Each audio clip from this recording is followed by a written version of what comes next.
بہت شکریہ جی آپ دوستوں کا. آج آپ کو زحمت اس لیے دی ہے کہ اس وقت ملک کے اندر ایک ہیجان سی کیفیت ہے، غصہ ہے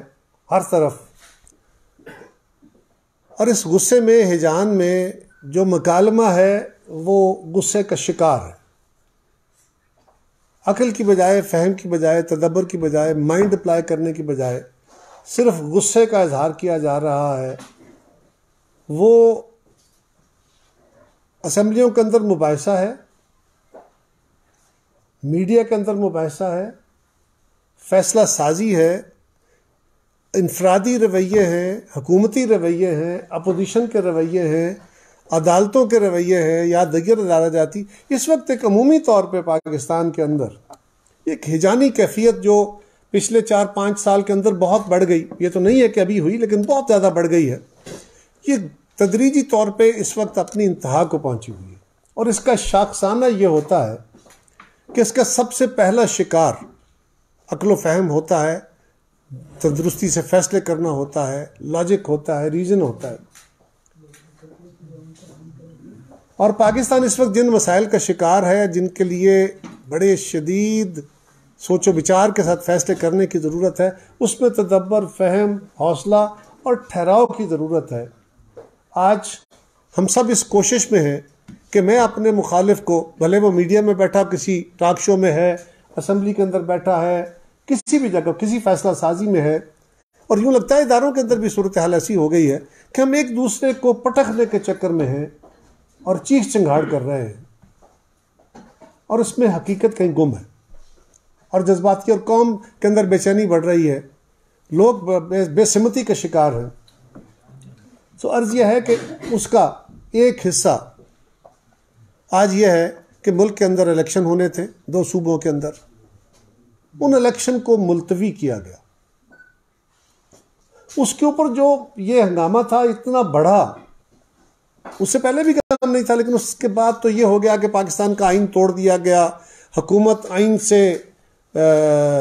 آئین توڑنے کی مجرم ہو گئی، الیکشن کمیشن نے آئین سے اعتراض برتا ہے اور بڑا آئین توڑنے کا مرتکب ہے، کوئی آرٹیکل 6 کی باتیں کر رہا ہے، کوئی کچھ کر رہا ہے، عجیب سا ایک مکالمہ شروع ہوا. اس کے اوپر بھی گزارش یہ ہے کہ ہمیں کچھ چیزیں تھوڑا سا اس غصے کو، اس لاجک کو جو فی الحال غصے کا لاجک ہے، اس کو ایک طرف رکھتے ہوئے تھوڑا سا حقائق کو دیکھنے کی ضرورت ہے. اور اگر حقائق ایسے ہوں جس طرح آج کل بیان کیا جا رہا ہے تو پھر بالکل وہی تقاضے ہونے چاہیے جو آج کل ہو رہے ہیں. لیکن میں صرف یہ گزارش کر رہا ہوں، جو آپ کے سامنے آج حاضر ہوا ہوں، اور میں قوم سے بھی یہ گزارش کرنے آیا ہوں کہ اس کو تھوڑا سا چیزوں کو ٹھنڈے دل سے سوچنے کی ضرورت ہے. پہلی بات تو یہ ہے کہ جو الیکشن ہونے تھے، ہماری کوشش تھی کہ الیکشن اسمبلیاں اپنی مدت پوری کریں، جس طرح 2018 والی، 2013 والی اسمبلیاں، یعنی 2008 سے 13، 2013 سے 18، 5 سال میں اسمبلیوں نے مدت پوری کی، یہ اسمبلیاں بھی اپنی مدت پوری کریں. ہماری کوشش تھی کہ خان صاحب اسمبلیاں نہ توڑ سکے، ہم اس پہ کامیاب نہیں ہوئے، وہ اسمبلیاں توڑنے میں کامیاب ہو گئے. اس کے بعد ایک آئینی تقاضا تھا کہ اسمبلیوں کا انتخاب جو ہے وہ 90 دن میں ہونا ہے. حالانکہ پنجاب کے جو اس وقت کے چیف ایگزیکٹو ہیں، جس کو آئین اختیار دیتا ہے کہ وہ اسمبلی توڑ سکتے ہیں، ایک تو یہ ہے کہ جو بھی اختیار ہوتے ہیں نا، کوئی بھی اختیار کوئی ایسا نہیں ہوتا جو ریزن کے بغیر نہ ہو. یہ الگ بات کہ آئین میں نہیں لکھا ریزن دینی ہے، لیکن یہ لاجیکل بات ہے کہ جو بھی اختیار استعمال کیا جائے گا اس کا ایک فہم و فراست کے ساتھ اور لاجک کے ساتھ وہ استعمال ہوتا ہے. لیکن جس شخص کے پاس یہ اختیار استعمال کرنے کا حق تھا، یعنی پنجاب اسمبلی توڑنے کا، وہ اسمبلی توڑنے سے پہلے بھی کہہ رہے تھے چاہیے پرویز علی صاحب کہ میں تو اسمبلی نہیں توڑنا چاہتا، خان صاحب توڑوا رہے ہیں، اور اسمبلی توڑنے کے بعد بھی کہہ رہے ہیں، اور شاید ابھی تک کہہ رہے ہیں کہ میں اسمبلی نہیں توڑنا چاہتا تھا. آپ کے پاس ریکارڈنگ ہے ان کی، انہوں نے میڈیا میں بھی کہا کہ آپ بھگتیں، میں تو کہتا رہا یہ کام نہ کریں. سو اس کا مطلب یہ ہے کہ انہوں نے اپنی آزادانہ ججمنٹ میں یہ اسمبلی نہیں توڑی تھی. لیکن اس کو ایک طرف رکھیے، یہ عمل ہو گیا. اب الیکشن ہونا تھا، الیکشن کے اوپر پنجاب حکومت کا اور کے پی حکومت کا یا گورنرز کا، جن کو کہا گیا کہ ڈیٹس دیں،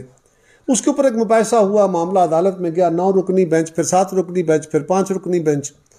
اور الٹیمیٹلی وہ ایک فیصلہ آ گیا.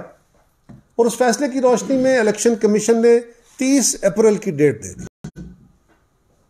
کہ 30 اپریل کو الیکشن نہیں کرا سکتا. ان کے پاس الیکشن کی ساری مشینری نہیں ہوتی. الیکشن کمیشن ایک بڑے فورم کے طور پہ سارے عمل کو مانیٹر کرتا ہے, کنڈکٹ کراتا ہے, ود دی سپورٹ حاصل کرتا ہے. الیکشن کمیشن نے فوری طور پہ عدلیہ کو لکھا. عدلیہ نے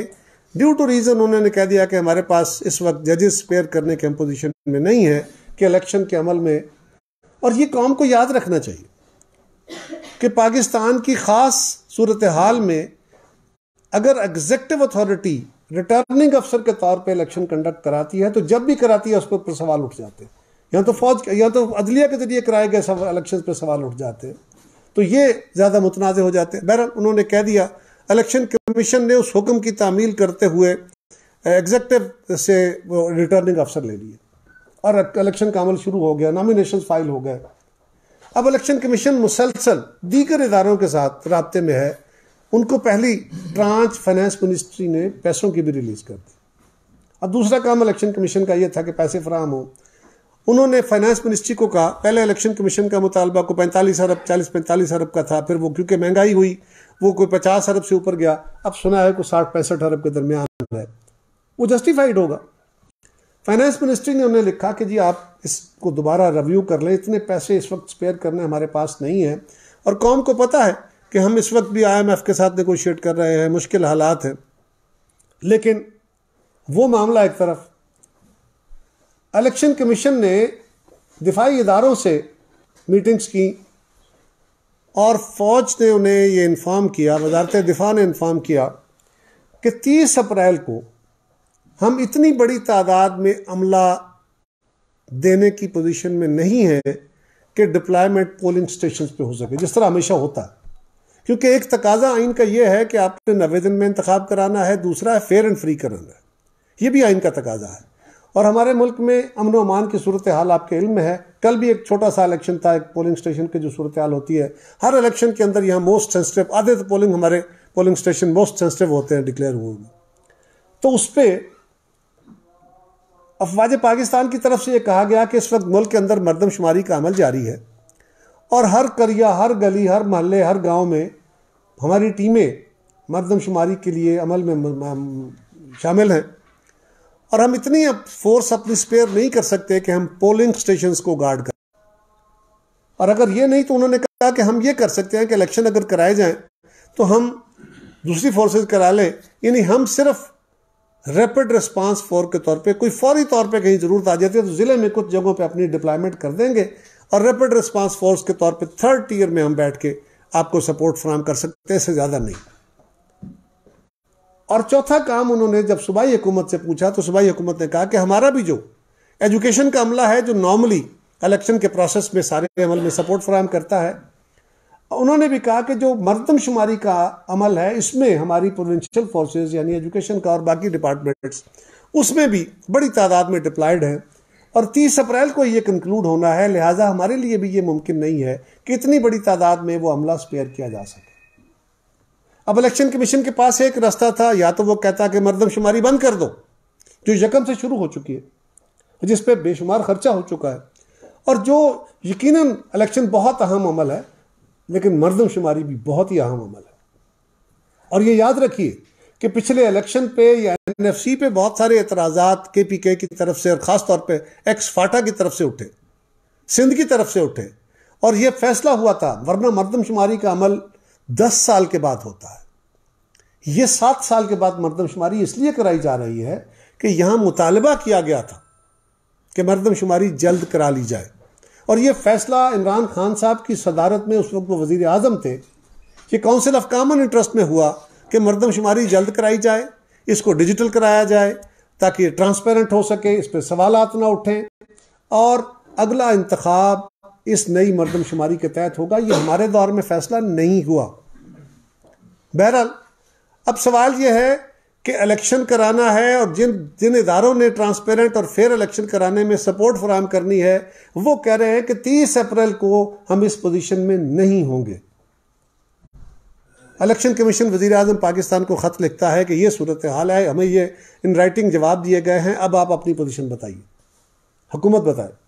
وزیر اعظم اسی دن شام کو کابینہ کی میٹنگ طلب کرتے ہیں اور اس میں ڈیٹیل ڈسکشن کے بعد یہ صورتحال سامنے جو ہے اس کو انڈورس کر دیا گیا کہ ایسا ہی ہے۔ اب الیکشن کمیشن یا تو مردم شماری کے عمل کو روکنے کا کہتا یا کوئی اس طرح کا فیصلہ کرتا، لیکن میرا کمیشن مہینے بعد، 1.5 مہینے بعد کی بھی ڈیٹ دے سکتا تھا، یہ 4 مہینے بعد کی ڈیٹ کیوں دی گئی ہے؟ تقریباً 4 یا 5 مہینے لے گئی۔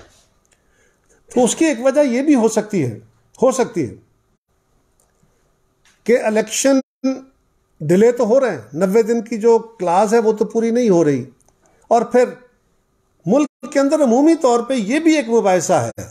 کہ الیکشن الگ الگ وقت پہ کرانے سے نقصان ہوگا۔ نمبر 1 کہ ہم الیکشن سے سیاسی استحکام چاہتے ہیں، جو معاشی استحکام کا بھی خرابی کا باعث ہے، یہ سیاسی عدم استحکام ہے، تو الیکشن سے سیاسی استحکام آنا چاہیے۔ تو کیا 2 صوبوں کے اندر الیکشن کرا کے سیاسی استحکام آ جائے گا؟ اس کے اوپر بھی میں گزارش کرتا ہوں، لیکن الیکشن کمیشن کی دانست میں اگر 30 اپریل کو مردم شماری کا عمل کنکلوڈ ہو جاتا ہے اور یہ نوٹیفائی ہو جاتی ہے تو یہ 3-3.5 مہینے کے اندر نئی حلقہ بندیاں ہو سکتی ہیں، اور پھر کیونکہ 90 دن تو اب کلاس نہیں رہی، اب تو یہ ہے کہ الیکشن جلدی ہو سکتے ہیں۔ سو الیکشن کمیشن مردم شماری کے بعد حلقہ بندیاں 3.5 مہینے میں کر کے اور 35-40 دن جب تک اس کو ریکوائرڈ ہے اتنے دنوں کی ڈیٹ دے کے، تو تقریباً یعنی 30 اپریل سے آگے 3.5 مہینے میں اگر یہ عمل، یا 4 مہینے میں عمل یہ پورا ہوتا ہے حلقہ بندیوں کا، اور اگلا 1.5 مہینہ، سو 5.5 مہینے بعد 30 مئی کے بعد اگلا الیکشن ملک کے اندر ایک ہی الیکشن ہو سکتا ہے۔ اب الیکشن کمیشن اس کو ایک دن ڈیٹ نہیں دے سکتا، کیونکہ اس الیکشن کی تو ابھی باری نہیں آئی، انہوں نے کے پی کے الیکشن کی ڈیٹ بھی نہیں دی تھی، وہ تو اس کی باری پہ آ کے دیں گے۔